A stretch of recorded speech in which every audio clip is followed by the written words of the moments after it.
Aloha. Hey, it's Julie Ziemelis, 365 Hawaii with Real Broker, and I am here with Amber Haley, also with Real Broker. and we're here to give you guys the update for what's happening in East Hawaii. And Amber's going to give you all the stats and the trends. And for our people over here live on the Facebook page, if you have questions for Amber, go ahead and ask them. And our wonderful Eric Ziemelis will be our moderator and take those questions. People over in YouTube land, sorry you missed the live show. And if you really want to be there live, you can go to 365hawaii.com and join our Ohana, and we'll put you on a list to be notified to get this feed, and also you can join the Facebook group. So we are going to be doing something special today. We have Amber giving the East Hawaii update, and then we're going to do some fun little things after that about crazy real estate stories, and then we're going to have Lance. So people over on Facebook views here, you guys, it's going to be kind of like a fun, longer show, and then you guys over here on YouTube get 3 different pieces. So we will start with what's happening in East Hawaii. All right, so let's talk about the market over on the east side of the island. So we're going to focus on the 2 main districts over there, the Puna District and the South Hilo District. And we have more transactions over on the east side than you do on the west side. We also have more affordable real estate.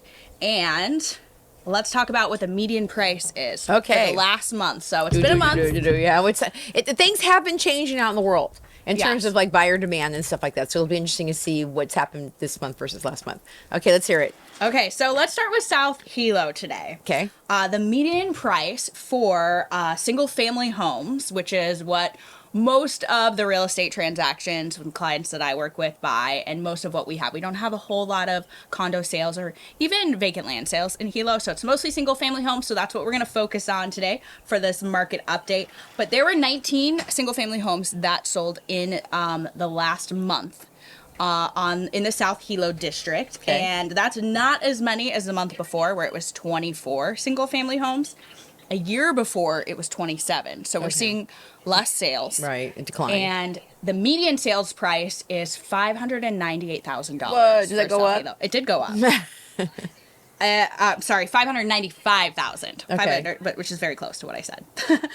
So that is up from a month ago where it was 510,000. Yeah, I'm like, what the? Yeah. Well, and again, when we have fewer homes sold, 1 or 2 can throw it off. Okay. Yeah. So every price like really counts, and we do have like quite a range of prices in Hilo. I mean, you will have stuff that's priced, well under $500,000, believe it or not, and then you will have, multi-million-dollar homes as well. Not as many multi-million-dollar homes as on the Kona side, but it does sway the stats when we do have less sales. So the 19 single-family homes, the median value is $595, and then let's look back a year ago. So last summer, same time, the median was $539,000. So for Hilo, and you look at these monthly snapshots, we haven't seen a median value go down, but we have seen the market slow down a lot. Yeah, in terms of sales. Yes. In terms of sales, it's been kind of like a softening, I would say. And let's look at days on market, because that's like another pretty good way to determine. So in Hilo, things are moving quicker than the other parts of East Hawaii, like the Puna District, which we'll get to in just a minute. But the average days on market was 50 days for those single family homes that sold, and that is less than a month ago when it was 63. But when we look back to a year ago, believe it or not, it was only 23 days on the market. So a year ago, last summer, stuff was flying off the shelves in Hilo.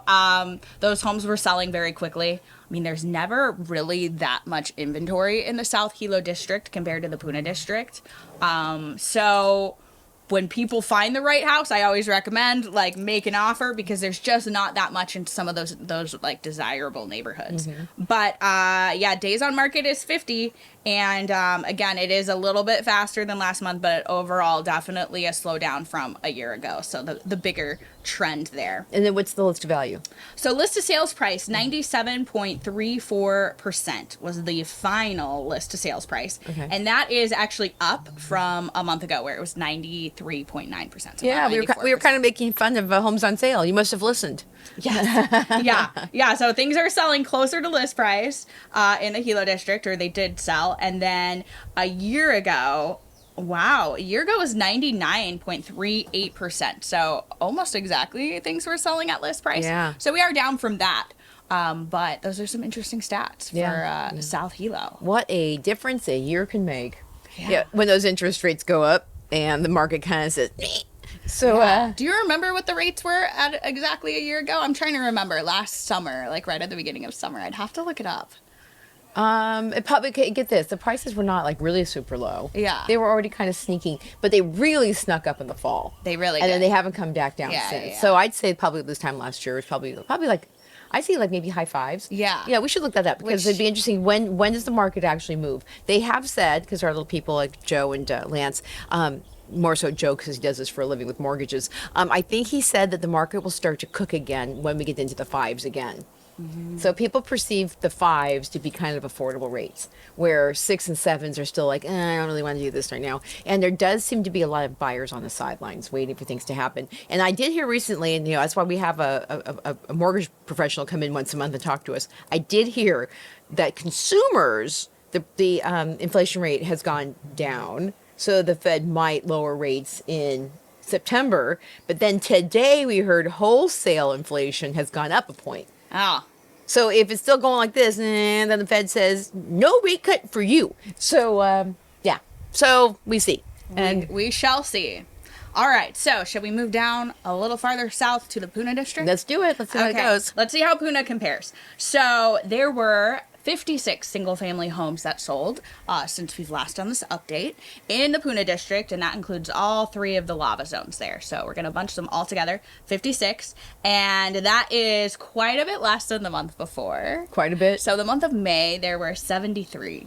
Oh, and Yeah. now we're down to 50. 56. Okay. That closed. Okay. And a year ago, it was 79. Oh, okay. Yeah, and Wow. I can feel this. Yeah. Oh. Like the most, because this is the area that I work the most, and I have buyers and sellers, and yeah, just it does feel that way. Like there is less movement. It is harder to sell a house in Puna right now. I do Yeah. think that's like gives a lot of opportunity for buyers though if they are in a position to buy. Yeah. But are you seeing sellers hanging on to the price? Or are they doing price improvements? I am seeing price improvements, and I'm also seeing agents really communicating like, just bring us, just bring us, just bring an offer, just bring an something offer. to start with. Like, let's just, what do you guys want? I am getting that a lot. Yeah. you know. Yeah. Yeah. In fact, when 2 years ago, I wasn't getting any of these emails from realtors trying to sell houses. Yeah. And now the title companies put out all these different homes for sale from their listing agents. Yes. And now I'm being flooded Yeah. with available listings, and they're from all over the island too. It's not just Yeah. West Hawaii. And so there's a lot of things I'm seeing coming from you guys too. Is that it's like definitely this. Let's see how it goes when it first goes on the market. Oh, it looks like we need to do a little more marketing. Oh, it looks like we need a lot more marketing. We're gonna freaking kill the marketing. Yeah, So- yeah. I mean, there was a time where you could barely get any marketing out, and you would Yeah, have you'd sell the house. I so did that. many offers. Yeah, I remember I paid a photographer to come in, and before he even got the pictures back to me, the house for sale. Yeah. And so yeah, this is a total different market. It's different. You gotta work hard to sell that house, and the marketing is really, really important to Yeah. nail the marketing Yeah. for that, so that it stands out. Because so many people, and those of you watching, I'm sure you guys have probably been on Zillow and Trulia today. Even people, it starts online, and like what catches your eye first. Sometimes. Right. But it's so interesting. Like every time I talk to people about buying houses, they have been sitting there, and it's how these Netflix and chill in a movie or whatever Netflix and chill, whatever they'd say. There is a growing number of people who check Zillow listings as like a pastime. Yes. Right? Yeah. And so I think that buyers know more about the inventory than sometimes realtors do, because they're specifically looking for something, and what pops up, and that's the thing that they want. Yeah. Then that's the thing they want. Other than that, it's the scroll. And I've had a couple people call me and say, hey, can we lowball this house? And I'm like, no, you can't do that because it just went on the market. And so I do think that people are starting to look for deals. Yeah. And so I think when a deal shows up, they're going to say, hey, I want it. But I think the sellers are still saying, you know what? my house's value. I'm not going to stick it on the market so it gets sold like that right now. It seems that they want to see kind of what price they can get first. Yeah. So, Yeah. and are you seeing kind of more people say, okay, and are you seeing like multiple price cuts? Yes, and Okay. I've been price cutting my list. So, okay. Okay. And price improving your listing. Yes, price improving. Price improving. So Brad is on the line here, and he says aloha, Amber, Julie, and Eric. Aloha, And, Brad. He said declining number of sales while the median is rising. The lower end of the market is slowing more than the upper end of the market. Yeah. At the upper end of the market. And he said as of June, a 30-year was 7.22 in June of 2023. Oh, 7.2. Oh, wow. Wow. So it's kind of high. And that year went by fast. Yeah, it It was did. 7.2. No, wait. So in 2023 or 2022? He says 2023. Okay. 23. We were already at 7.2? Wow. So it's been up for a while. Yeah, for the because I think summer. we got almost to 8%, like in November. Can you check that, Brad? He's our fact checker. Yeah, if we could get some fact checking So, okay, so from the audience. he's basically saying, too, that the lower end of the market isn't moving. If the higher end is, so the median price goes up higher because more people who can afford more expensive houses are in the market, not lower price buyers. Okay. All right. So let's talk about the median value in Puna. So 56 single family homes sold. The median value of those homes was $398,500. Now that is up from Oh. the month before where it was $365. Okay. And that was for the 73 homes that sold last month in Puna. $365,000 was the median value. And then when we look back to last summer 2023, the median price was actually $410,000. Ooh. And we don't often have like median price in 400. So I'm trying to think Yeah. how many months we've had that in the Puna District. Yeah. Because remember, we have that Lava Zone 1 and 2 property mixed in there.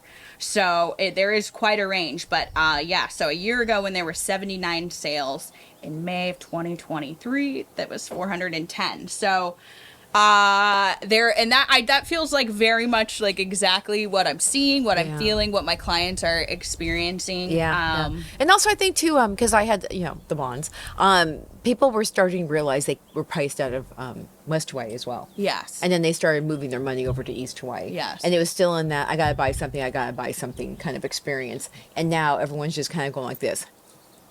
So if you were looking at the prices right now that are happening in HPP, not Lava Zone 1 or 2, are so let's say that you've got your usual 3-bedroom, 2-bath, the standard construction home that we've been selling. What's the median price for that, you think? So HPP, so there are, there's quite a range of prices. There are 93 single family homes for sale in HPP.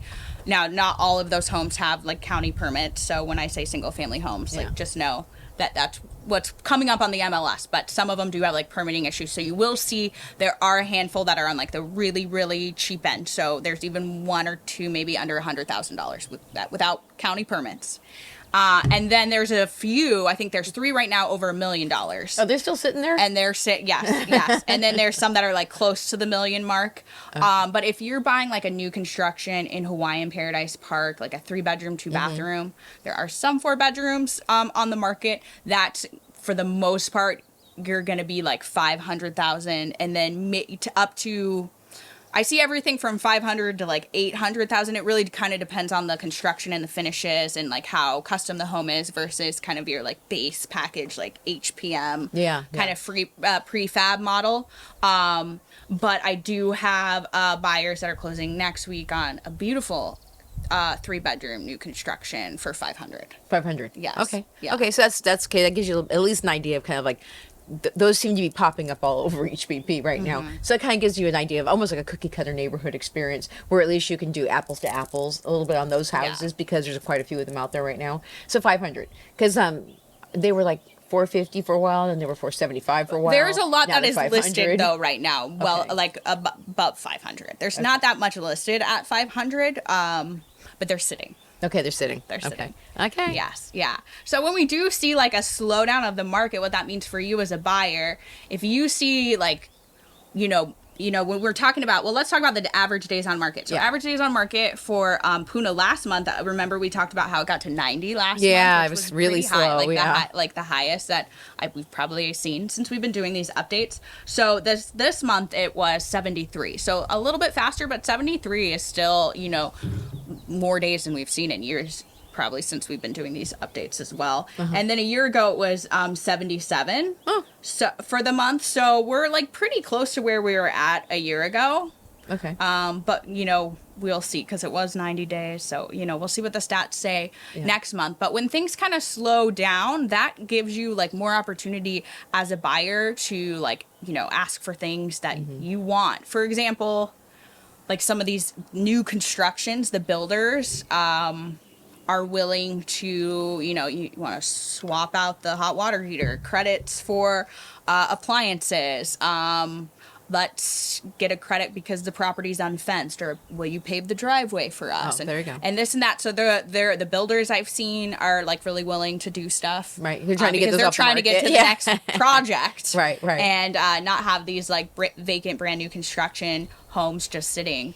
So yeah, I do think it's giving opportunities for buyers. Like I'm really happy to work with buyers right now. Yeah, So buyers are good. Yeah. I think you know, there's a lot of houses to look at, a lot of different price ranges. I will say still though, if you are on like the lower end, I do get a good amount of inquiries for people who are, you know, even under like 325. Ooh. That does get really challenging unless you're going for like a completely unpermitted or a risky lava zone. There's I think there's 2 single family homes that have at least some sort of county permits, like in all of the Puna District that aren't in lava zone 1 or 2. So, you know, if you're going for a safer lava zone, which will help you with financing, help you with homeowners insurance, which homeowners insurance is becoming such a difficult thing for people. Yeah, definitely.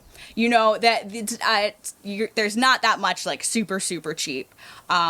If you have a budget though of $500,000, you can get yourself a pretty nice home in the Puna District in either Hawaiian Paradise Park, Ainaloa, Orchid Land, and Lava Zone 3. There you go. That's, you know, and again, that used to be a $350,000 experience. Now it's 5. So we get it. But I will tell you that in May, you know how when you're out in the ocean and you start feeling like something's around you, we call it feeling sharky. Sharky. Like, you know, oh, what's happening here? May. I called it with May. I said something is going wrong in the housing market in May.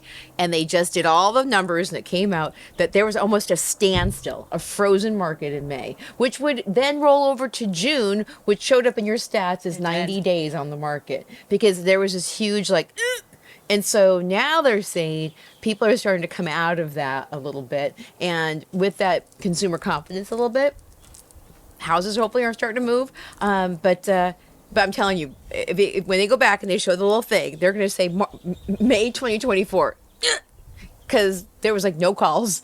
We could, nothing, no traction on the listings that we had. Yeah. And then all of a sudden, Eric and I just closed a deal today. We've got another one in escrow closing in 2 weeks. We've got 2 or 3 people looking at our listing finally this time. So I do think things are starting to cook again. So yay for the real estate industry. Yeah, let's cook again. Let's talk about list to sales price. So in Puna, 92.67%. For those the last month of homes that sold. So it is going lower, as you can see, than the Hilo District. Yep. And then, you know, the month before it was 95, and a year before it was almost 95, 94.7%. So yeah, we are there. There is a softening. I am meeting some people who, you know how we kind of have high turnover on the Big Island. Yes. A lot of people move here, and then maybe their job situation changes, or they move to be, you know, need to move back, or whatever the case may be. But I will say, there's a lot of people who come here, buy a house, or they're here for 2 years, and then they leave the island. I think that's just part of island. That's just like island There we life. go. Either people love it and they can stay, or they say, you know what, this has been a fun ride. Yeah. Yeah. But So- it is a tricky time right now. I think, like, if you bought like 2 years ago and you're going to sell right now, Yeah. you know, I'm not going to say you bought like crazy high or anything, because I think you still got a great deal, a smoking deal probably in East Hawaii. And I don't think that like prices are going to go crazy down like probably ever. They'll still think there's so much good opportunity to own real estate in the state of Hawaii, in East Hawaii. I believe that so much. Yeah. But if you're like that person, and I know because I have some clients who are I'm looking at what they paid. I'm like, oh, you know, the market's just Softer. yeah. So we really got to look at the numbers and see what price we need and get really strategic about the marketing. Yeah, yeah. In fact, if you're watching this and you're thinking about selling your home, what Amber can offer, and realtors, is they go to the title company and then they get what's it called, a cost of closing. So that way you can get a better idea of what's actually going to cost you. Because I think sometimes when people start thinking about, maybe I'll get out of this and I'll just go move off, but they don't realize it actually costs thousands of dollars to list their home. Yeah. So you have to kind of say, how bad is it?